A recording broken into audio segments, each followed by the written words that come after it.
Je vous salue dans le précieux nom de notre Seigneur et Sauveur Jésus-Christ, le Maître absolu. Nous avons, dans le module précédent, énoncé les grandes lignes, les grandes théories qui concernent la mission. Alors, en guise de rappel avant de poursuivre, les théories en rapport avec la mission DI se regroupent en deux grandes théories. Nous avons d'abord la théorie qui est liée à la Trinité. La Trinité et la mission. La première théorie qu'il faut connaître, c'est le Dieu trinitaire et la mission. Et nous avons vu le principe de la mission Dei, celle de Dieu le Père. Le deuxième principe, le principe de la mission Christi, celle confiée au Christ, le Fils. Et enfin, la mission Spiritus, celle confiée, reléguée ou bien confiée au Saint-Esprit. La deuxième théorie, en rapport avec les principes, est en rapport avec, n'est-ce pas, l'être humain et l'Église. Nous avons le principe de la mission ecclésiae, mission confiée par le Saint-Esprit à l'Église, et la mission hominum, le principe de la mission hominum, mission confiée à l'homme, à l'individu homme, par l'Église. Également, nous avons vu que dans l'histoire de la missiologie, de la mission moderne, et une autre théorie a été développée, c'est la théorie des 4 autos. La théorie des 4 autos. Nous avons énoncé ces 4 autos.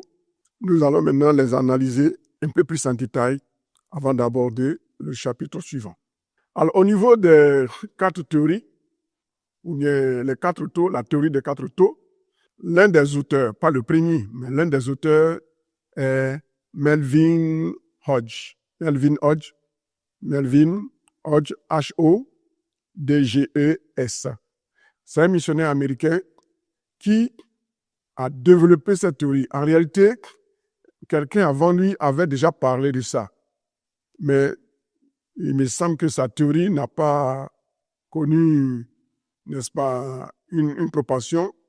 Et c'est Melvin qui a depuis développé cette théorie.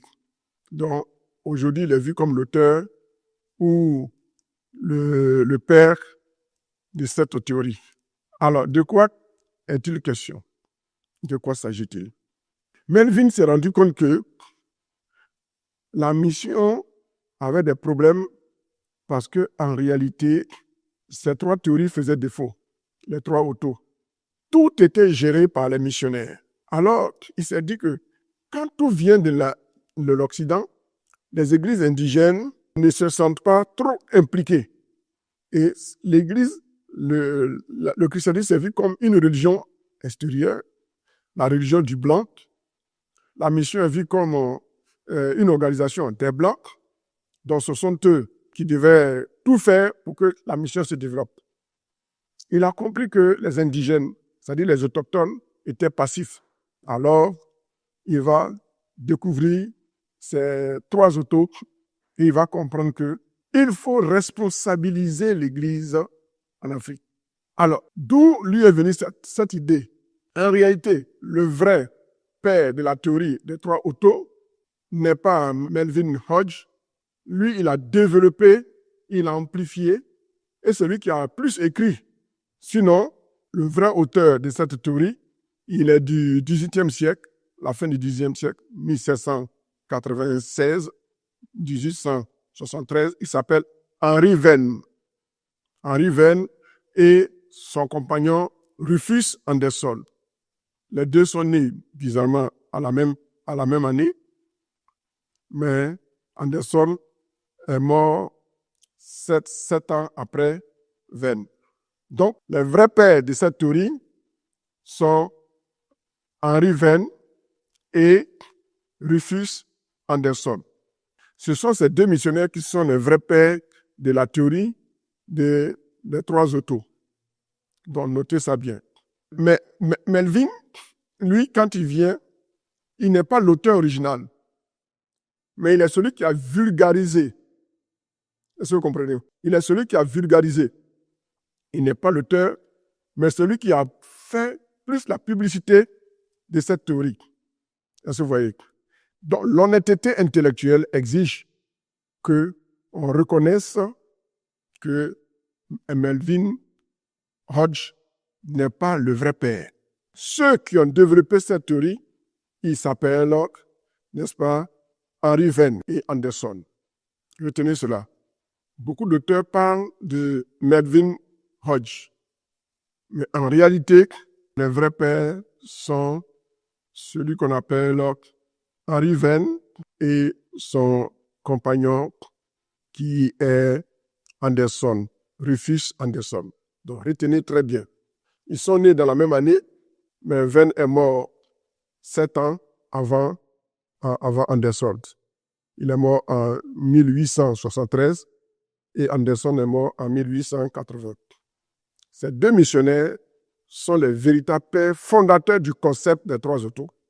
Il était important de le noter parce que beaucoup parlent de ces trois autos sans savoir quels sont ceux qui sont les vrais pères. Ce sont eux qui ont posé les bases du modèle missionnaire durable au XIXe siècle, en opposition au paternalisme missionnaire colonial. Qu'est-ce qu'on appelle le paternalisme missionnaire colonial? C'est-à-dire les missionnaires se comportaient comme des colons de pères et tout venait d'eux. Ce sont eux qui décidaient du budget, qui décidaient de tout. Et les indigènes, les autochtones, étaient relégués au dernier plan. Plus tard, Melvin va prendre, lui il est de 1909 et il est mort en 1988.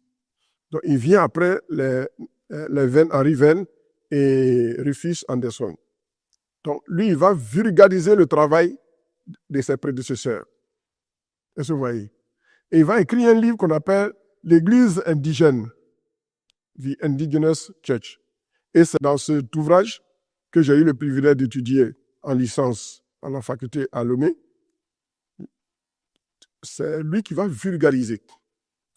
En d'autres termes, vous, les étudiants d'aujourd'hui, vous devez vulgariser les théories que vos maîtres ou vos pères vous enseignent dans les prédications.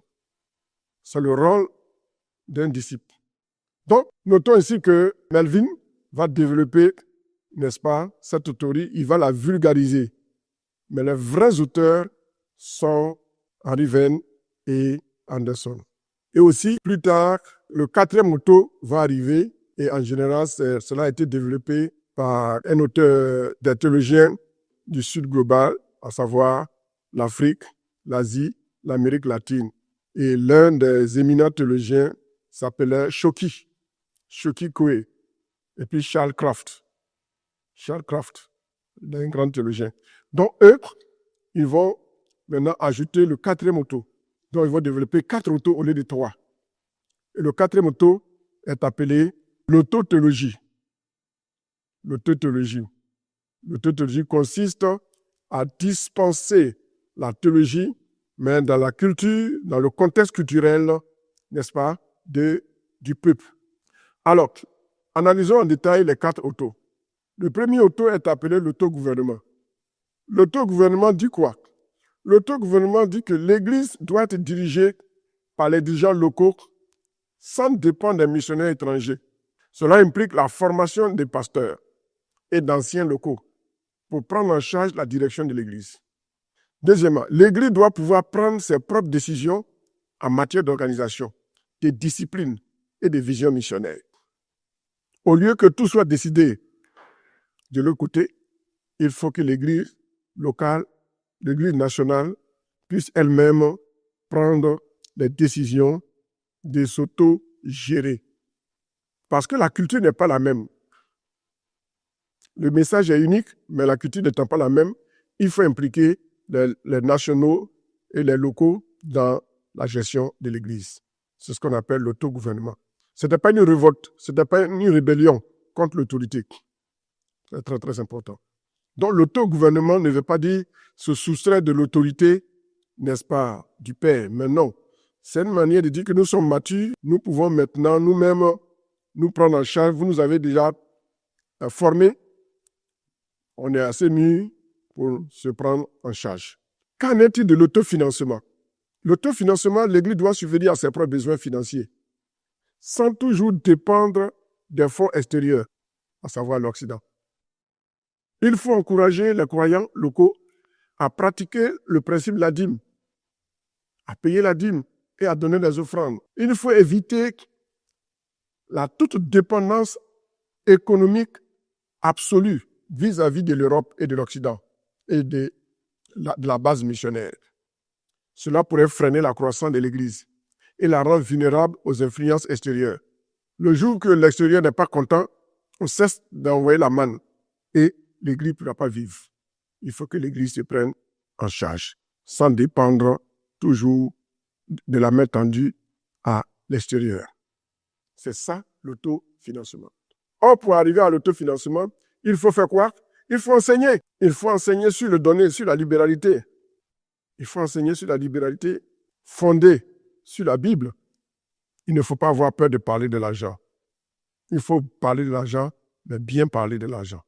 Après l'autofinancement, qui demande que l'Église se prenne en charge, et pour que l'Église se prenne en charge dans un village, que faut-il faire? Il faut donc organiser, n'est-ce pas? Il faut organiser, n'est-ce pas, des coopératives.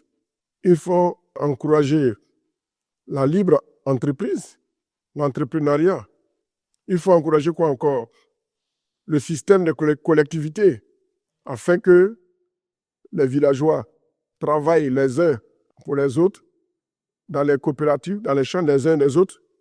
Il faut que l'Église locale puisse avoir ses propres champs. Même si l'Église ne fait pas du commerce, mais l'Église locale doit avoir ses propres champs dans lesquels les fidèles doivent travailler à tour de rôle. Et ainsi, ça permet à l'Église de s'autofinancer. Donc voilà un peu le système de l'autofinancement, au lieu de tendre tout le temps la main à l'extérieur. L'autopropagation. L'autopropagation est le principe selon lequel l'Église doit être capable d'évangéliser et de se multiplier sans l'aide constante des missionnaires étrangers.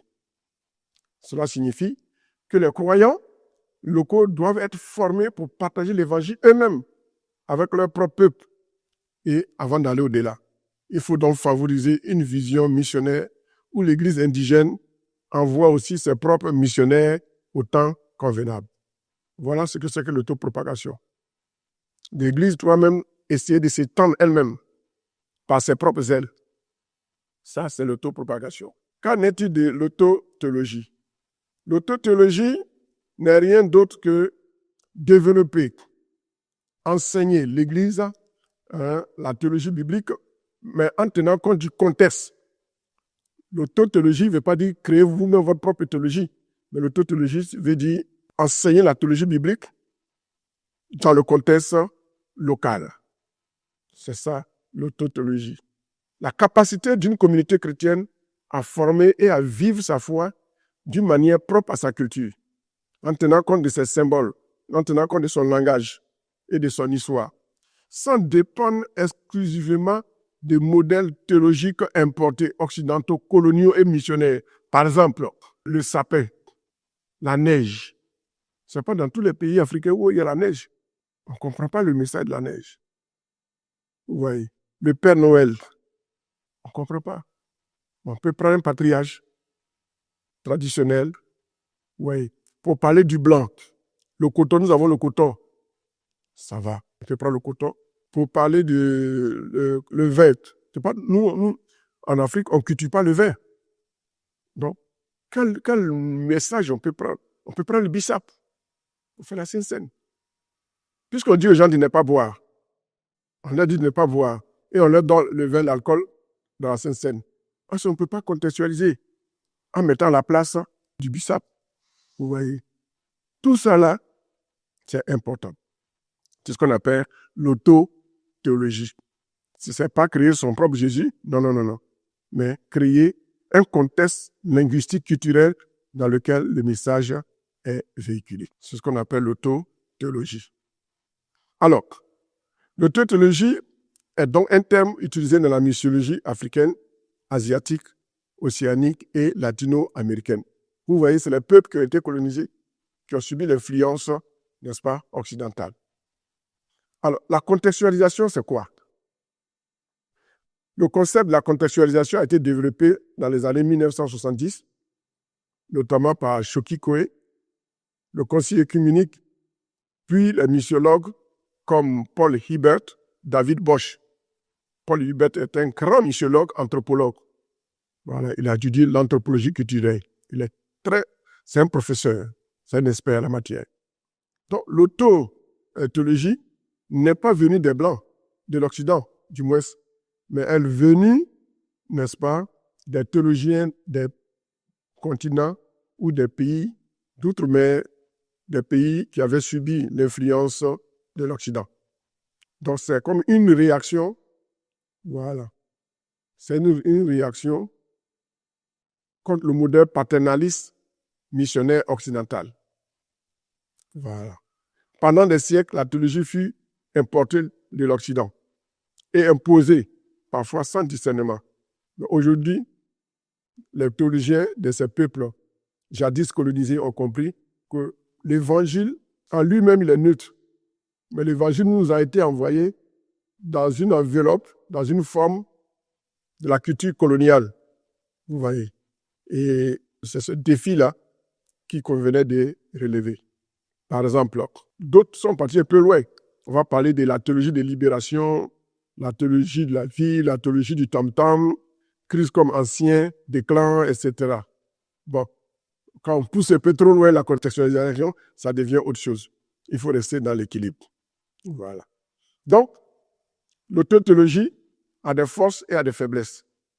D'après vous, quelles sont les forces de l'autothéologie? Quelles sont les faiblesses de l'autothéologie?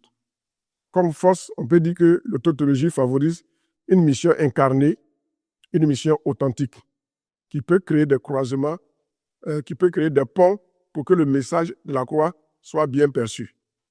Quand on ne voit pas le blanc derrière, vous voyez, c'est ça. Par exemple, aujourd'hui, pour se marier, il faut porter habit blanc. Cette dentelle n'a aucune base culturelle traditionnelle. Tout vient des gilets blancs. Le gâteau de mariage, tout ça, ça vient d'où? Ça n'a rien de fondement biblique.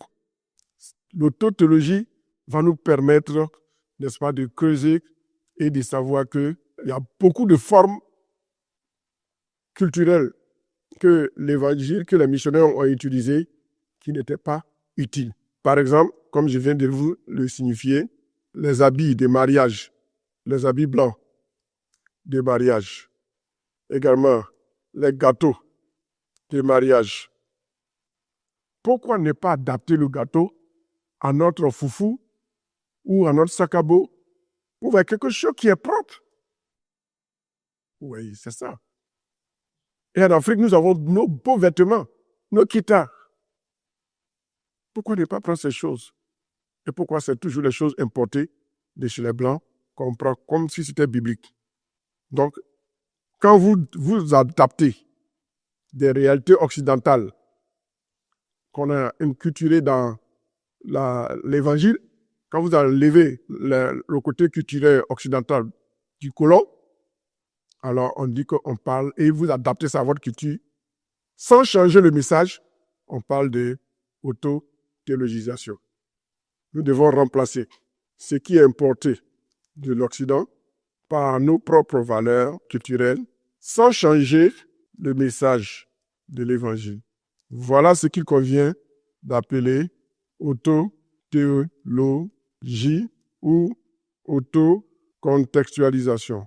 Une contextualisation qu'on fait nous-mêmes, nos propres valeurs. Quand elles ne sont pas anti-bibliques, alors nous devons les utiliser pour propager l'Évangile. Alors, voilà ce qui convient de retenir sur ce coup. Dans l'autothéologisation, il faut aussi utiliser nos langues. Parce que quelqu'un qui prie dans sa propre langue s'exprime mieux 10 fois que lorsqu'il parle la langue du blanc. Nous allons maintenant aborder le chapitre 6. Si vous avez des questions, veuillez les répéter pour la séance en présence, le cours en direct en présence du professeur.